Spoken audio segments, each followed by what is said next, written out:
on land.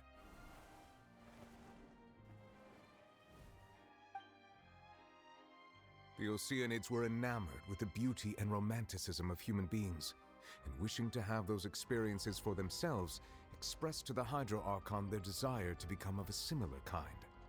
However, even though water as an element is intricately linked with the power of life, the Hydro Archon, as one of the seven, did not possess the authority to create a new form of human life.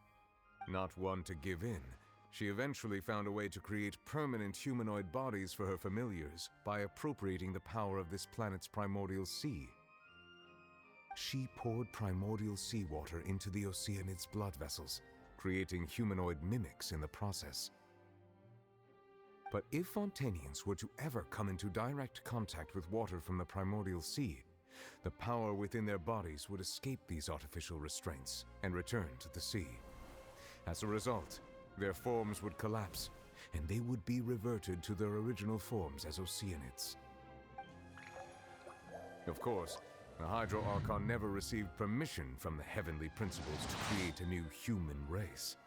And thus, the Hydro Archon and all of her creations came to shoulder the original sin of appropriating the power of the primordial sea. That is the true history of how the people of Fontaine first came into being.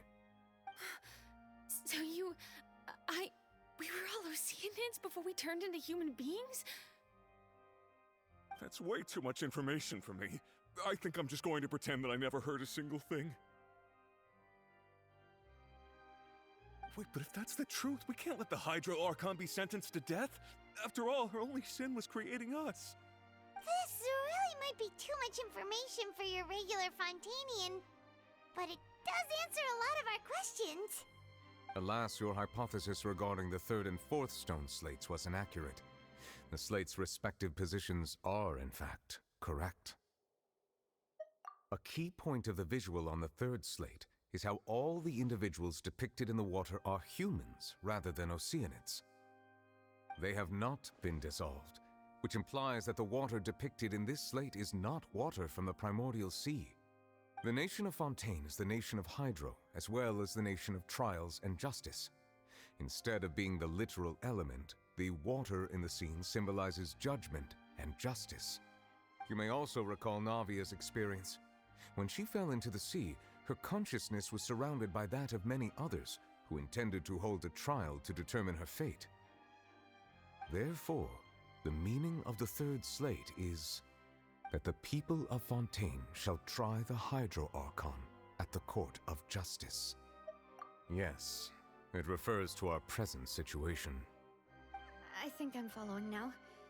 So, what you're saying is, even though we decided to put on this trial to avoid fulfilling the prophecy, in truth, everything we've done has happened exactly as the prophecy foretold. So now, it seems, we're the ones making sure it comes true. What should we do? No matter what, the prophecy will be fulfilled. Is this what it feels like to be a prisoner of fate? If that's the case, does that mean the scene in the fourth slate will also be fulfilled soon?